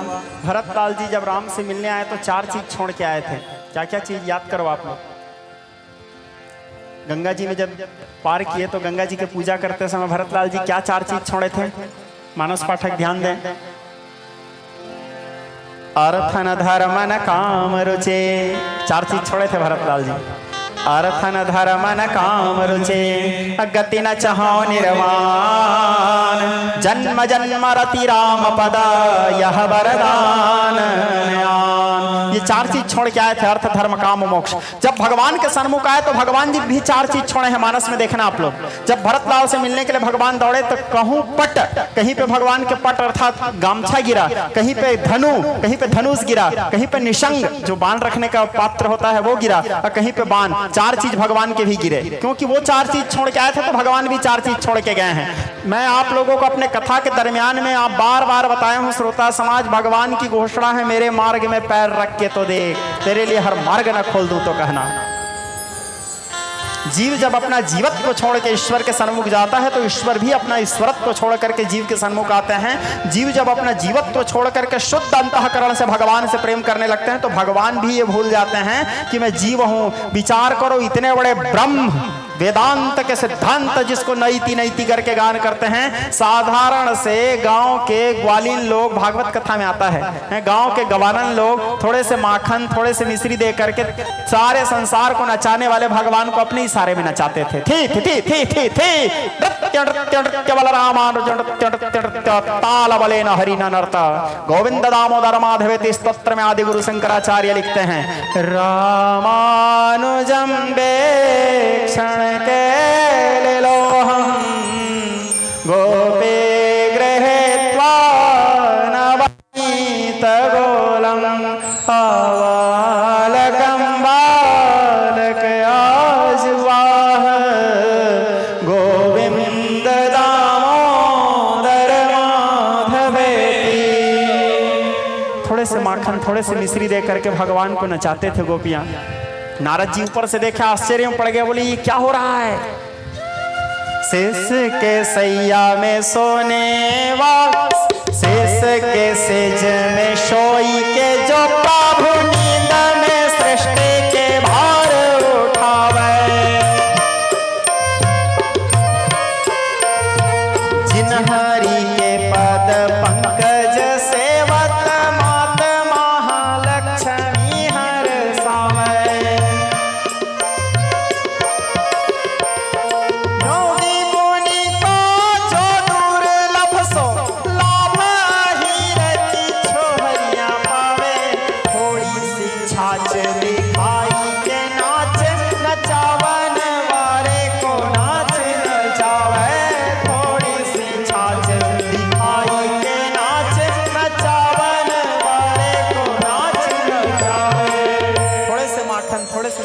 करके सारे संसार को नचाने वाले भगवान को गोपी लोग अपने अनुसार नचाते थे। गोपी जो बोलते थे भगवान वो करते थे। कनु, प्यार से भगवान को गोपी लोग बोलते थे कनु। भगवान जगन्नाथ जी को भी उड़ीसा में कनु कहा जाता है, कानू। तो भगवान को गोपी लोग थोड़े से माखन, थोड़े से मिश्री दे करके अपने इशारे में नचाते थे। भागवत जी में कथा आता है, भागवत जी की गाथा है कि रामानुजं वीक्षण कैलिलोहम गोपी गृहीत्वा नवनीत गोलम आवालकं बालक आजुवाह गोविंद दामोदर माधवेति। गोपियों के इशारे में भगवान नाचते थे। कहने का मुख्य तात्पर्य है प्रेम। गोपी लोग अपने शुद्ध अंतःकरण से भगवान को प्रेम किए थे। भगवान ये तक भूल गए कि मैं कौन हूं। उन लोगों के प्रेम के वशीभूत होकर के भगवान उन लोगों के अनुकूल हो गए। उन लोगों के अनुकूल हो गए। वो लोग जैसे चाहते थे वैसे किए। बोले जाकी रही भावना जैसी। उन लोगों के मन में भगवान के प्रति जो भावना था, भगवान उनके भावना के अनुकूल स्वयं अपने आप को बना लिए और वैसे ही करते थे जैसे गोपी लोग करवाते थे। भगवान बोले भी हैं इस बात को, बोले नाना भांते नचाया भक्तों ने मुझे, नाना भांते। भक्त मुझे जैसे नचाता है मैं उसके इशारे में नाचता हूँ, वो जो चाहता है मैं करता हूँ। अहम भक्त पराधीनो यश स्वतंत्र यद्विजा। लेकिन उसके लिए पहले हमको शुद्ध अंतःकरण से प्रेम करना पड़ेगा। ठीक है। तो विज्ञ स्नेही स्वजन भरतलाल से मिले भगवान। भरतलाल से मिलने के बाद रघुनाथ जी अपने माता को प्रणाम किए, अपने गुरु को प्रणाम किए, आए हुए जो प्रणाम करने योग्य थे सबको प्रणाम किए, जो आदर देने योग्य थे सबको आदर दिए, सबसे मिले, सब भाइयों से मिले, आसन लगा, सब लोग कंदमूल फल खाए, वहां विश्राम किए। वहां महाराज जनक को भी भ्रम हो गया था। जनक को भी ये लगा था भरत कहीं राम को मारने वारने तो नहीं जा रहा है, भरत कहीं राम को मारने वारने तो नहीं जा रहा है। तो महाराज राम के सुरक्षा के लिए, अपने बेटी सीता के सुरक्षा के लिए महाराज जनक भी पूरे मिथिलापुरी के सेना लेकर के आए हुए थे। वहां आकर के देखे भरत और राम की स्थिति को तो विचार किए वो आदर्श भाई हैं दोनों। वहां पर महाराज जनक आए। अब दूसरे दिन फिर सभा लगा। दूसरे दिन सभा में राम जी बैठे, लखनलाल, भरतलाल, शत्रुघ्न, गुरु जी बैठे, महाराज जनक बैठे। सब लोग आपस में चर्चा किए, वेद पुराण इतिहास की बात चला, ज्ञान विज्ञान की बात चला। उसके बाद भरतलाल जी कहे अब मेरे यहाँ आने का उद्देश्य ये है प्रभु, हम आपको वापस लेने आए हैं पूरे अयोध्यावासी, आप चलिए। राम जी बोले वापस तो नहीं जा सकता भाई, क्योंकि मैं पिताजी के आदेश का पालन कर रहा हूँ। क्या तुम ये चाहते हो रघुकुल रीत सदा चली आई, ये बात झूठा हो जाए, प्राण जाए पर वचन न जाए। पिताजी का आदेश है, पिताजी के आदेश पालन करना मेरा धर्म है, मेरा कर्तव्य है और तुम्हारा भी कर्तव्य है। तो मैं 14 वर्ष के बाद आऊंगा। भरतलाल बोले तो आपके बिना मैं कैसे जीऊंगा प्रभु, एक काम करो प्रभु, देख के निज पादुका सनाथ मोहि कीनो नाथ, पावरी सफल हुई राम गुण गाऊंगा। ठीक है आप नहीं आना चाहते कोई बात नहीं, अपने पादुका दे दो प्रभु। भरतलाल जी के भाव, भरतलाल जी कहते हैं देख निज पादुका सनाथ मोहि कीनो नाथ, पावरी सफल हुई राम गुण गाऊंगा। पावरी ही पावरी बनेगी मम जीवन की, पावरी ही देख दिन रैन में बिताऊंगा। लेकिन एक बात याद रखना प्रभु, इस पादुका को देखते हुए जीवन यापन तो मैं कर लूंगा, लेकिन 14 वर्ष बीतने के बाद यदि आप नहीं आए प्रभु, एक दिन भी ऊपर हुआ तो इसी पावरी समीप निज प्राण को गवाऊंगा। इसी आपके चरण पादुका के सामने मैं अपने प्राण का त्याग कर दूंगा प्रभु। करी कृपा पावरी दिन्हि, सादर भरत शीस धरि लिन्हि। भगवान कृपा करके भरतलाल जी को चरण पादुका प्रदान किए। भरतलाल जी भगवान के चरण पादुका को शिर में धारण करके चले अयोध्या की ओर। राम भक्त ले चला रे राम की निशानी, शीस पे खड़ा हुआ आंखों में रहा पानी। तन मन बचन ओम गी अनुराग, धीर धुरंधर धीरज त्याग। अब इनकी छाव में रहेगी जिंदगानी, श्याम राम भक्त ले चला रे राम की निशानी। भगवान के चरण पादुका लेके अध्याय, भगवान उस आसन में अपने भाई के पादुका को स्थापित किए, प्रतिष्ठित किए। प्रतिष्ठित करके वहां पे सबको जिसके जिसके लायक जो जो काम था सबको उसके इसके काम को सौंप करके, दायित्व सौंप करके भरतलाल जी अयोध्या से 14 किलोमीटर दूर नंदीग्राम करीपरन कुटीरा, नंदीग्राम में 14 जमीन गड्ढा खोद करके वहां भरतलाल जी आश्रम बना के निवास करने लगे। अन्न का त्याग कर दिया भरतलाल जी, केवल फल खाते थे, जल पीते थे और उस गड्ढे में रहते थे पर्णकुटी में। भरतलाल जी भी राजसी पोशाक, राजसी वेशभूषा का त्याग कर दिए। राम के वियोग में तपस्वियों के समान वेश बना करके, बनवासी के समान जटाजूट बना लिए। आदर्श भ्रातृत्व प्रेम। राम जी तो पिता के आदेश पालन करके वन में गए हैं, लेकिन भरतलाल को देखो सब कुछ हाथ में रहने के बाद सब कुछ को छोड़ के वैरागी बन गए। वैरागी कहने का तात्पर्य ये नहीं है श्रोता समाज, वैराग्य, वैराग्य बहुत महत्वपूर्ण शब्द है। वैरागी कहने का तात्पर्य ये नहीं कि कोई चीज का अभाव हो गया या हमको कुछ चीज नहीं मिला तो हम दुख में साधु बन गए, इसको वैरागी नहीं बोलते, है ना। हमको कुछ नहीं मिला तो हमको दुख हो गया, झटका लग गया इसलिए हम साधु बन गए, ऐसा नहीं। सब कुछ आपके पास है, सब कुछ, हर प्रकार के सुख, हर प्रकार के साधन, हर प्रकार की सुविधा आपके सन्मुख रहने के बाद सबको ठोकर मार करके दिया, आप आगे निकल गए, वो कहलाता है वैराग्य। उन सब आपके पास होने के बाद भी उन सब के प्रति आपकी आसक्ति ना हो, सब चीज नहीं है और उसमें फिर आप बोल रहे हो, जैसे उदाहरण के लिए हमारे पास सोना का कड़ा नहीं है, तो क्यों सोना कड़ा नहीं पहनो? नहीं, वैराग्य है। अरे वैराग्य नहीं है, नहीं है तो नहीं पहने हो, है और उसके बाद नहीं पहने हो तो कहलाता है वैराग्य। बोले है और उसके बाद भी उसको किसी चीज से मतलब नहीं हो, वैरागी है। सब कुछ पास रहे, सब कुछ मेरे पास है, मेरे हाथ में है ये जहां, सब कुछ जानूं पर न जानूं कुछ जानने की वजह, तिल मिलाऊं पर न जानूं तिल मिलाने की वजह, गम उठाऊं पर न जानूं गम उठाने की वजह, धूप मुझसे डर रही है पास मेरी आए ना। ये वैराग्य है। सब कुछ हाथ में होने के बाद भी मन में किसी चीज के लिए आसक्ति ना हो, किसी चीज के लिए मोह ना हो, सामने रहने के बाद भी वो वैराग्य। खाने का रखा है लेकिन खाने की इच्छा ना हो,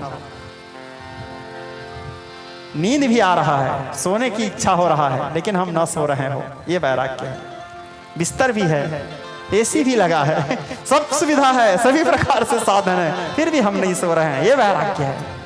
भोजन करने के लिए अनेक प्रकार के व्यंजन रखे हैं, फिर भी मन नहीं हो रहा है भोजन करने का, ये वैराग्य है। ऐसे नहीं कि कुछ भूखे पेट कुछ मिला नहीं है, कुछ नहीं मिला तो नहीं खा रहे हैं तो वैराग्य, उसको वैराग्य नहीं बोलते। सब कुछ आपके पास है, सर्व सुविधा से संपन्न होने के बाद भी किसी भी चीज के प्रति आसक्ति ना होना, मोह ना होना,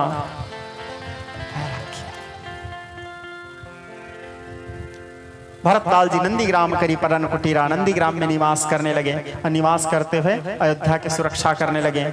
यहाँ पर अयोध्या कांड को विश्राम दिए। अयोध्या कांड विश्राम देते हुए अयोध्या कांड के सबसे आखिरी नंबर के छंद, पूरे अयोध्या कांड का सार है ये छंद। क्या है अयोध्या कांड का सबसे आखिरी छंद? भरतलाल जी के बारे में लिखते हैं गोस्वामी तुलसीदास जी, बड़ा प्यारा छंद है। गोस्वामी जी लिखते हैं, सिया राम प्रेम पीयूष पूरण होत जनमन भरत को। सिया राम प्रेम पीयूष पूरण होत जनमन भरत को। मुनि मन अगम जम नियम समदम विषम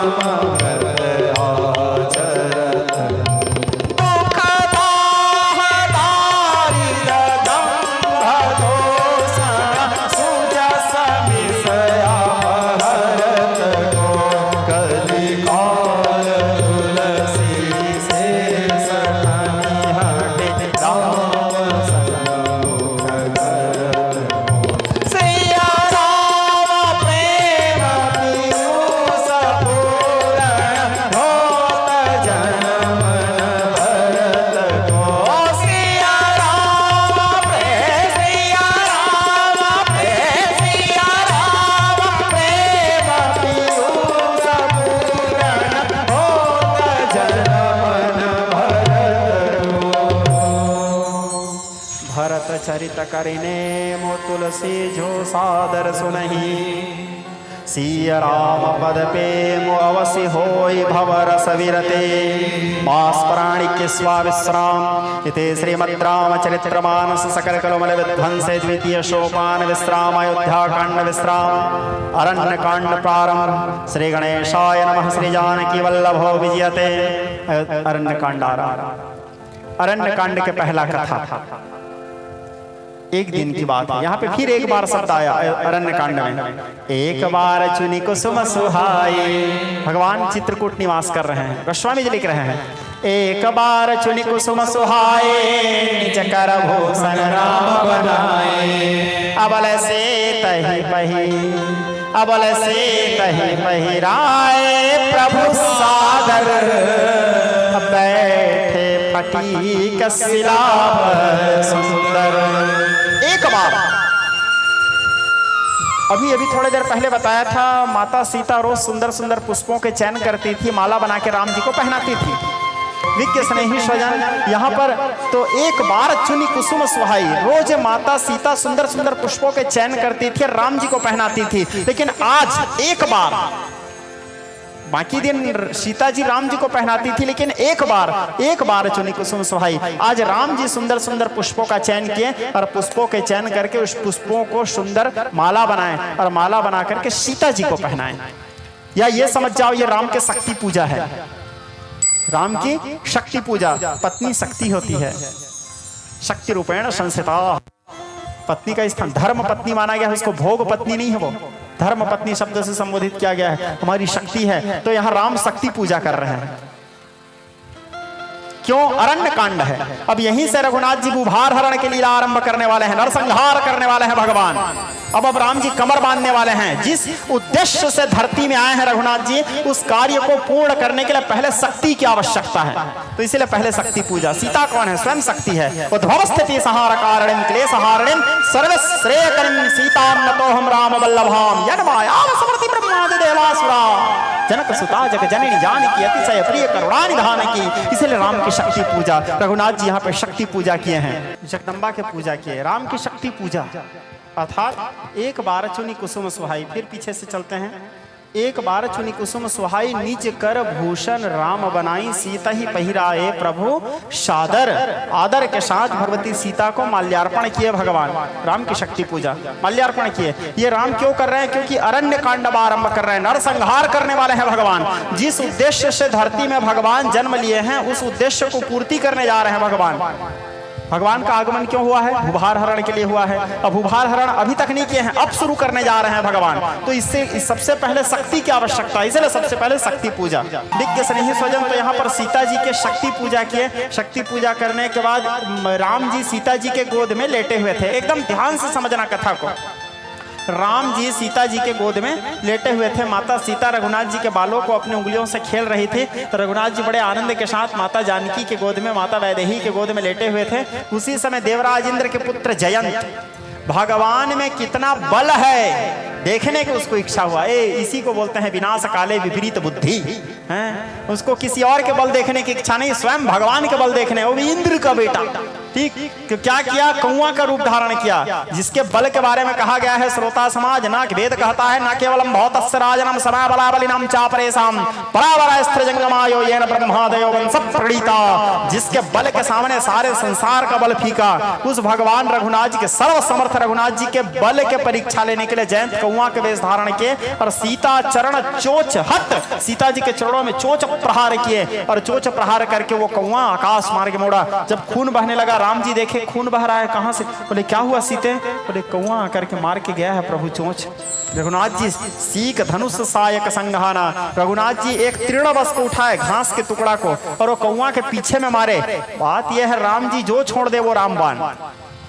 तत्कालिक भगवान जो अपने हाथ में उठा ले, कृष्ण जी अपने हाथ में रथ के चक्का भी उठा के दौड़े हैं भीष्म पितामह के ऊपर, तो वो भी चक्र है फिर। क्योंकि चक्र यदि तत्काल में गुस्सा में दिमाग जो काम कर रहा है वो सही, क्योंकि नियम जीवों के लिए होता है, ब्रह्म के लिए नहीं। ब्रह्म तत्काल जो डिसीजन ले ले वही सही डिसीजन है। भगवान चक्का उठा के दौड़े थे गंगा पुत्र भीष्म को मारने के लिए। नाम पड़ा रथंग पाणी। विष्णु सहस्त्र नाम के श्लोक में गंगे भीष्म कहते हैं संक चक्रंद के भृंगे सारंग धर्मागदाधर रथंग पाणी रक्षभ्यो सर्वः प्रणायोधर। यह राम जी देखे सामने धनुष बाण नहीं था, उठाए घास के टुकड़ा मारे जयंत के पीछे। अब जयंत जहां जहां जा रहा है भागते भागते उसके पीछे वो राम बाण जा रहा है मारने के लिए। दौड़ते दौड़ते ब्रह्मा जी के पास गए। ब्रह्मा जी बोले मैं नहीं बचा सकता भैया, तेरे पीछे जो बाण लगा है उसके सामना मैं नहीं कर सकता। बोले राम बाण है।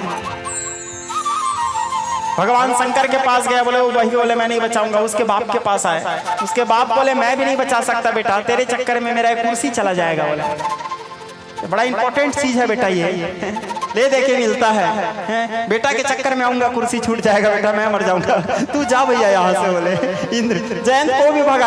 अब जयंत ना तो इधर का है ना उधर के, यहाँ वहां दौड़ रहा है, भाग रहा है। नारद देखा विकल जयंता। नारद जी देखे जयंत को। नारद जी जो है वो संत हैं, और संत हृदय नवनीत समाना। संत का हृदय जो होता है वो मक्खन से ज्यादा कोमल होता है, किसी के ऊपर भी दया रहता होता है, क्योंकि मक्खन के समान कोमल। नारद जी विचार किए कहाँ वहाँ मारा फिर रहा है बेचारा, इसको उसके बाप भी जगह नहीं दे रहा है, तो अब जाएगा कहाँ? बोले इसको सही रास्ता दिखा देता हूँ, गुरु का काम है सही रास्ता दिखाना है। ज्ञान घंत विध्वंस कोटिसूर्य समप्रभा। तो शिष्य संतापहरणे नारद जी बोले इधर आ बेटा जयंत। बोले इस दुनिया में तू कहीं भी चला जा बेटा, तेरे को कोई नहीं बचा सकता। तू यदि अपना कल्याण चाहता है तो जिससे द्रोह किया है उसी के शरण में चले जा। उसको शरणागत वत्सल कहते हैं बेटा, वो दीनानाथ हैं, निराश्रय हैं, पतित पावन हैं। उनके पैरों के नीचे गिर जा और उनके पैरों के नीचे बोल, गिर करके बोल त्राहिमाम पाहिमाम रक्षमाम, बच जाएगा तू। भगवान के शरण में जा। तब नारद जी आए और आ करके भगवान के पैरों के नीचे गिर गए। कहने जयंत आए, कौआ इंद्र का बेटा, और आके भगवान के पैरों के नीचे गिर के कहने लगे, प्रभु मैं आ तो गया हूँ। इस बात को आप लोग भी बोला कीजिए भगवान को। जब मंदिर जाते हो ना तो मंदिर में जाके भगवान से इस प्रार्थना को जरूर कीजिएगा आप लोग। क्या?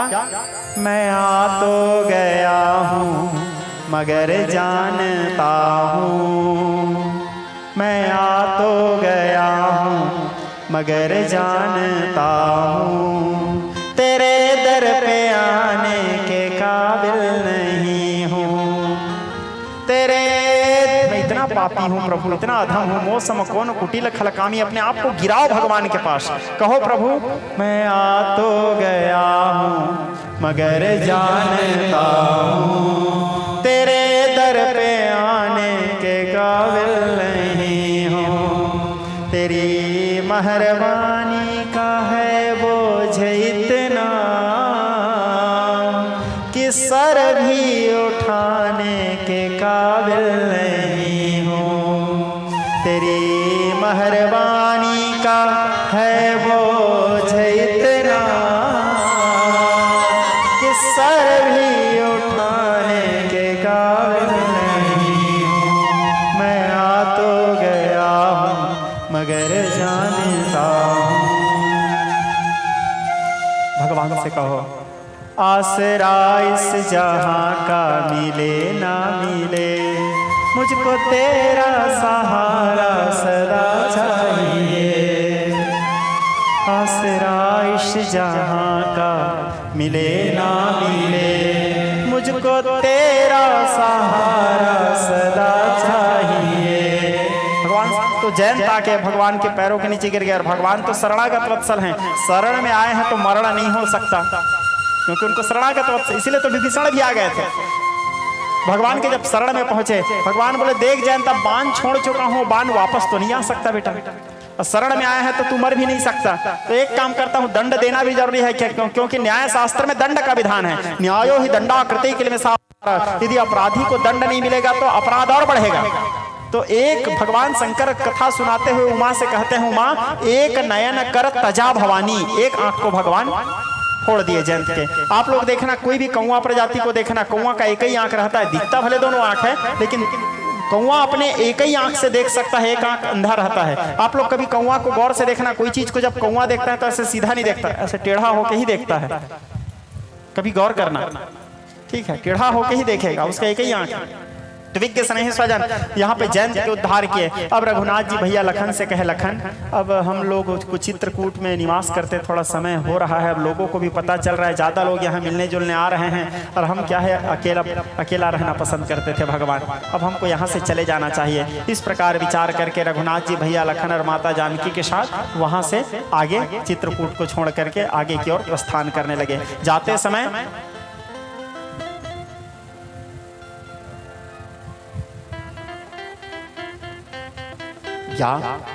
जीव ब्रह्म बिच माया जैसे, भगवान जाते समय ऐसे शोभा पा रहे हैं मानो जीव और ब्रह्म के बीच में माया शोभा पा रही है। जीव कौन? लखन। ब्रह्म कौन? राम। माया कौन? सीता। जीव ब्रह्म बिच माया जैसे। जाते जाते कुछ दूर गए भगवान। कुछ दूर जाने के बाद कुछ ऋषि मुनियों के मंडली भी उनके साथ में थे। तो कुछ ऋषि मुनियों के मंडली साथ में थे तो भगवान अचानक एक दृश्य देखे, एक सीन। क्या देखे? कुछ हड्डियों का ढेर देखे, बहुत सारा। तो ऋषियों को पूछे, मुनिराज ये कौन से क्या चीज है, इतना सारा हड्डी कैसे पड़ा है? अस्थि समूह देख रघुराया। तो ऋषि मुनि लोग कहने लगे, राम ये जो रावण के अनुचर लोग हैं, आरीच ये लोग थे, जो भी उनके अनुचर लोग थे, ये क्या करते थे? ऋषि मुनियों को मार मार के खा जाते थे, राम चबा चबा के खा जाते थे और उनके हड्डियों को फेंके हैं। ये सब हमारे भाई लोग हैं, ब्राह्मण लोग हैं। राम जी को बड़ा दया आ गया, थोड़े से आवेश में आए राम जी, और आवेश में आकर के दोनों हाथ उठा के राम जी प्रतिज्ञा करते हैं। क्या प्रतिज्ञा राम जी का? बोले निशिचर ही न करो मही भुज उठाय प्रणकिन्न, सकल मुनि के आश्रम जाय जाय सुख दिन। राम जी की इस प्रतिज्ञा को अच्छा से याद रखना, कल इस विषय में थोड़े लंबा चर्चा करूंगा। क्या प्रतिज्ञा है राम जी का? निशिचर ही न करो मही भुज उठाए अपना किन्न, मैं भुजा उठा कर प्रतिज्ञा करता हूँ इस धरती को निशाचरों से विहीन कर दूंगा, एक राक्षस नहीं बचेंगे। राम जी प्रतिज्ञा किए हैं। सकल मुनि के आश्रम जाए जाए सुख दिन, सारे ऋषि मुनियों के आश्रम में जा जा करके सबको सुख प्रदान करूंगा। इस प्रकार प्रतिज्ञा करके भगवान अब आगे जाने लगे। अचानक विराध मिला, भगवान विराध का उद्धार किए। कुछ दूर और आगे गए थे भगवान, अचानक सुतीक्ष्ण जी को पता चला कि भगवान आने वाले हैं। अब रामचरितमानस के अलबेले भक्त की गाथा भगवान शंकर बता रहे हैं। कहने लगे उमा मुनि अगस्त कर शेष सुजाना, मुनि अगस्त कर शेष सुजाना, मुनि अगस्त कर शेष सुजाना, मुनि अगस्त कर नाम सुतीक्ष्ण रति भगवान, नाम सुतीक्ष्ण रति भगवान, नाम सुतीक्ष्ण रति भगवान, नाम सुतीक्ष्ण रति भगवान। सुतीक्ष्ण जी को जब पता चला इस मार्ग से राम आ रहे हैं, सुतीक्ष्ण जी कभी हंसने लगते थे। देखो भगवान के भक्त कैसे होते हैं।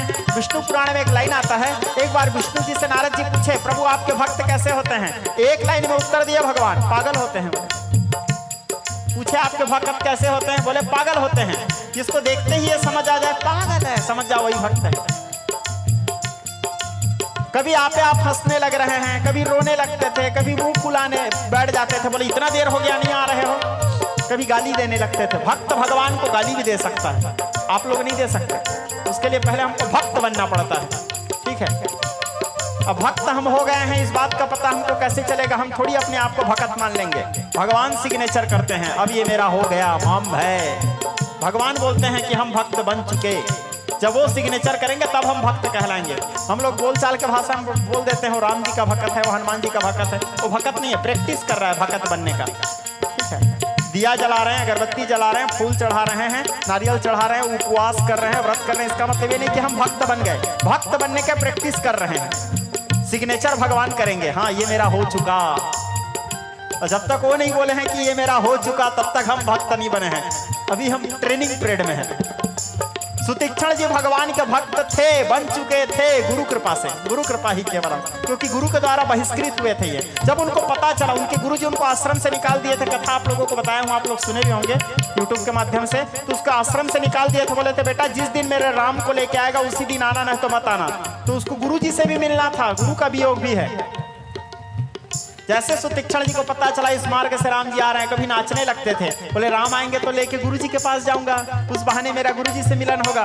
कभी रोने लगते थे, कभी गाली देने लगते थे भगवान को। जब देखे देर हो गया, तब फिर सुतीक्ष्ण जी बोले मत आओ, मैं अपने हृदय वाले आत्मा राम में खुश हूं। ध्यान लगा के बैठे, अपने हृदय के राम के दर्शन करने लगे। जब ध्यान करने लगे, तब फिर राम जी आए सामने, आवाज दिए उठो मुनिराज, आ गया मैं।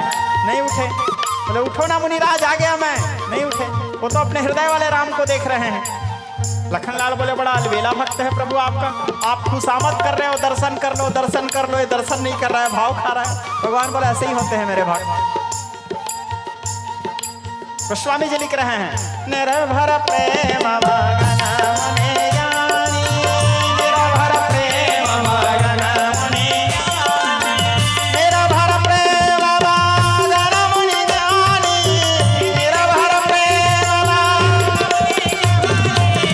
कहीं न जाय सो दशा भवानी, कहीं न जाय सो दशा भवानी, कहीं न जाय सो दशा भवानी, कहीं न जाय सो।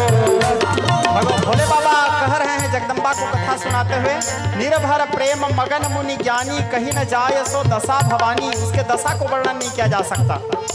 अब सुतीक्ष्ण जी को जब भगवान बार बार बोले उठो, तब भी नहीं उठे, तो भगवान क्या किए, भूप रूप तब राम दुरावा, भूप रूप तब राम दुरावा, हृदय चतुर भुज रूप दिखावा, हृदय चतुर भुज रूप दिखावा। राम जी क्या किए, हृदय में जिस आत्मा राम का दर्शन कर रहे थे, उस रूप को अलग कर दिए उनसे। दिखना बंद हो गया हृदय में।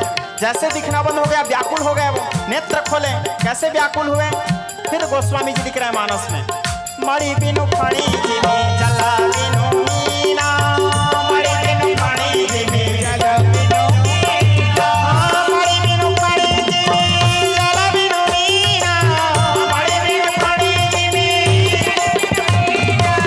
जिमी मम जीवन तुम्हारी आधेना, जिमी मम जीवन तुम्हारी आधेना, जिमी मम जीवन तुम्हारी जैसे राम जी उस रूप को लग के व्याकुल हुए, नेत्र खोले तो देखे सामने राम जी। कैसे स्वरूप में थे राम जी? श्याम कलेवर पीताम्बरतावृतम इंदीवर लोचनम कटिनि संग सारंग हस्तै विभू जटाजूट सुव्यवस्थितम गच्छति सानुज वैदेही वनपथे तम ब्रह्म राम नमाम्यहम्। जटाजूट धारण किए हुए भगवान को सामने देखे गदगद हो गए, उनके पैरों के नीचे गिरे, उनके दशा, उनके भक्ति, उनके पागलपन, उनके प्रेम। सुतीक्षण जी कुछ बोल नहीं पा रहे थे सामने भगवान को देख के। भगवान बोले, मैं तुम्हारे भक्ति के ऊपर प्रसन्न हूँ सुतीक्षण, जो चाहे मांग लो आज। बोले सुतीक्षण जी बोले, यही तो परेशानी है प्रभु। बोले क्या परेशानी? बोले मांगना मुझे आता नहीं। बोले क्या भक्त है, सोचो भगवान सब कुछ देने के लिए तैयार है और भक्त बोलता है मुझे मांगना नहीं आता। बोले अरे कुछ तो मांग ले। आज कहीं भगवान प्रकट हो के आज के भक्त लोगों को बोले कुछ मांग लो तो डिमांड सुन के भगवान भी होश हो जाएंगे। इतना डिमांड। आप लोग देखना भगवान के, चाहे पूरे मानस के दरमियान में, आप लोग मानस पढ़े होंगे, सुने होंगे, मानस के दरमियान में कोई भी भक्त भगवान के चरणों के अतिरिक्त कुछ नहीं मांगे हैं। चरणों के प्रेम के अतिरिक्त भगवान शंकर क्या मांगे? बार बार बर मांगो हर्ष देहु श्रीरंग पद सरोज अनपायनी भक्ति सदा सत्संग। भरतलाल जी क्या मांगे? अर्थ न धर्म न काम रुचि गति न चाहो निर्वाण। तुलसीदास जी क्या मांगे? काम ही नारी प्यारी जी मिलो वहीं प्रिय जिमि दाम तिमि रघुनाथ निरंतर प्रिय लागहु मोहि राम। अगस्त्य जी क्या मांगे? यह बर मांगहु कृपा निकेता बसहु हृदय श्री अनुज समेता। जो भी भगवान के भक्त हैं केवल उनके भक्ति मांगे। लेकिन उस जमाने के भक्त लोग थे, आज तो मुश्किल है। फिर आज कुछ पैसों से रुपया किया चाहने, 4 रुपयों से संपत्ति जो बढ़ने लगी, तो संपत्ति जो कोठे जो बंगले बने, तो कोठे पे मोटर जो आने लगी, और मोटर तो होटल पे जाने लगा, और होटल पे बोतल जो खुलने लगी। बोले चाह और प्रवाह बढ़ो वेग से, चाह जाने न क्या क्या कराने लगी, चाह करते ही करते तबाही हुआ, चाह करते ही करते तबाही हुआ, जिंदगी जीव की न ठिकाने लगी। आज हमारे अंदर भी इतना चाह है कि जो ओरिजिनल चाह है उसी को हम भूल गए। तो भगवान सुतीक्षण जी को बोले जो चाहे मांग लो, मुंह मांगा वरदान। कौआ को भी भगवान बोले थे, कागभुसुंडी को क्या बोले थे? काग रे काग तू मांग रे मांग, तेरो अनुराग मेरो मन भाए। संपत्ति देहूं कि सदगति देहूं, या देहूं वो दान जो तो है सुहाए। सिद्धि के सिद्धि की मुक्ति मैं देहूं, या देहूं वो दान जो कोई न पाए। जो चाहे मांग ले। यहाँ सुतीक्षण जी को भी बोले जो चाहे मांग ले। सुतीक्षण जी बोले कुछ नहीं चाहिए प्रभु। भगवान बोले तो ठीक है, तेरे को नहीं चाहिए ना, मैं देता हूं तेरे को। बोले सबसे दुर्लभ वरदान दिए हैं भगवान सुतीक्षण जी को मानस में। क्या वरदान दिए? बोले जाओ सुतीक्षण, मैं तुमको अपना अविरल भक्ति प्रदान करता हूं। अविरल भक्ति कहने का तात्पर्य क्या है? कभी न टूटने वाली भक्ति। आप कोई भी काम करते रहो, किसी भी अवस्था में रहो, आप जो करो वही उसके भक्ति कहलाना शुरू हो जाएगा जब उसकी कृपा होगा। तो आप भोजन कर रहे हो वो भी उसकी भक्ति, आप सो रहे हो वो भी उसकी भक्ति, आप चल रहे हो वो भी उसकी भक्ति, आप जो करो आपके सारे क्रिया भक्ति कहला जाएगा जब उसकी कृपा होता है। वो है अविरल भक्ति। जैसे रावण ने कहा था, आत्मा त्वं गिरजामति सहचरा, प्राणा शरीरं गृहं, पूजा ते विषयोग भोग रचना। योग करते रहूं या भोग करते रहूं, हर अवस्था में आप के भक्ति मेरे को हो। निद्रा समाधि स्थिति, सोते रहूं या समाधि की स्थिति में रहूं। संचार प्रदयो प्रदक्षिण विधि स्तोत्राणि सर्वागिरो यद्यत् कर्म करोमि तत्तदखिलं शम्भो तवाराधनम् शम्भो तवाराधनम्। मैं जो करूं सब आपकी भक्ति कहलाए। तो भगवान वही अविरल भक्ति प्रदान किए। सुतीक्षण जी बोले एक बात बोलूं प्रभु? बोले हाँ बोलो सुतीक्षण। बोले मेरे गुरु बाबा आपके इंतजार कर रहे हैं प्रभु। मेरे गुरु बाबा बोले हैं जब तक राम को लेके नहीं आएगा तब तक मत आना, कृपा करो तो मेरे गुरु जी के पास चलो प्रभु। बोले चलो। अब आगे आगे सुतीक्षण जी मारे खुशी के नाचते हुए जाने लगे। क्यों? आज उसको इतने दिनों के बाद गुरु से मिलने का आनंद, इतने दिनों के बाद गुरु जी के पास जा रहे हैं। मारे खुशी के नाचते कूदते चले आगे आगे। जैसे कुंभज ऋषि के आश्रम के, कुंभज जी के चेला थे, कुंभज जी को ही अगस्त्य ऋषि कहा जाता है। जैसे उनके आश्रम के पास पहुंचे, कुंभज जी देखे, बोले अरे सुतीक्षण कैसे आ गया तू? मैंने तुझसे कहा था ना जब तक मेरे राम को नहीं लाएगा तब तक मत आना। सुतीक्षण जी कहने लगे गुरुदेव नाथ सा है गुरुदेव आए मिलन जगत आधार, सारे संसार के आधार आपसे मिलने आए हैं गुरुदेव। सुतीक्षण जी आगे से हटे, पीछे में राम जी को देखे अगस्त्य जी। जैसे राम जी को देखे गदगद हो गए, आंखों से आंसू बहने लगा। राम जी साक्षात उन लोकाभिरामम रंगधीरम राजीव नेत्रम रघुवंशनाथम कारुण्य रूपम करुणाकरम तम श्री रामचंद्रम शरणम प्रपद्ये। गदगद हो गए उनको देख करके। विज्ञ स्नेही स्वजन, यहाँ पर याज्ञवल्क्य जी भरद्वाज जी को कथा सुनाते हुए कहे भगवान अत्रि जी से मिले, अत्रि जी के आश्रम गए। कुंभज जी से मिले, कुंभज जी के आश्रम गए और आश्रम में जाने के बाद कंदमूल फल खाए, वहाँ निवास किए कुछ समय। सुतीक्षण जी भी अपने गुरु जी से मिले। इतने दिनों से गुरु जी के से नहीं मिलने का वियोग था, अब उनको गुरु के आश्रम में फिर से रहने का अवसर मिला। बड़े प्रसन्न हुए, कुछ समय रघुनाथ जी व्यतीत किए। उसके बाद फिर कुंभज जी से कहते हैं कुंभज जी अब मेरे को आगे वनवास जाना है, आगे अब मैं कहाँ निवास करूँ? कुंभज जी बोले हे राम अब जा करके आप पंचवटी में निवास करो, आपके आगे सारे कार्य पंचवटी में ही संपादित होंगे। रघुनाथ जी को जाते जाते सम्मोहन अस्त्र दिए थे। ये अस्त्र के उपयोग भी आगे चल के करेंगे भगवान। किसको मारने के लिए करते हैं इस अस्त्र के उपयोग? खरदूषण को, कल आएगा कथा बताऊंगा आपको। तो सम्मोहन अस्त्र दिए। कुंभज जी बोले प्रभु ये आपका अस्त्र है, मैं क्या करूं, मैं ऋषि मुनि आदमी, इसको रख के मेरे को मिला था, इसको आप स्वीकार करो। सम्मोहन अस्त्र सहित और भी अनेक प्रकार के अस्त्र शस्त्र अगस्त्य जी भगवान को प्रदान किए। भगवान से विदा लेकर के भगवान अत्रि जी से, कुंभज जी से और सुतीक्षण जी से विदा लेकर के फिर पंचवटी की ओर प्रस्थान किए। भगवान के जाने से पहले पंचवटी में पुनः देवता लोग सुंदर पर्णकुटी बना करके रखे थे। भगवान जा करके पंचवटी में निवास किए। पंचवटी का बड़ा सुंदर वर्णन किए हैं सुमित्रानंद पंत जी, आप लोग जानते हो उनको। पंचवटी का बड़े सुंदर वर्णन किए हैं। चारु चंद्र की चंचल किरणें खेल रही थी जल थल में, स्वच्छ चांदनी बिछी हुई है अवनीर अंबर तल में, धस गए धरा पर समय साल। लिखते हैं पंत जी जाग रहा वो कौन धनुर्धर जबकि भुवन भर सोता है। भगवान उस पंचवटी में निवास करने लगे बड़े आनंद पूर्वक। काकभुसुंडी जी गरुण जी से कहने लगे हे गरुण जी आज मैंने तुम्हारे वास्ते यहाँ तक की कथा कहा, आगे तुम्हारे क्या सुनने की इच्छा है? जय जय श्रीमद् रामचरित्रमानस सकल कल मिल ध्वंसे षष्टम दिवस विश्राम। नमः पार्वती पतये हर हर हर महादेव शंभो।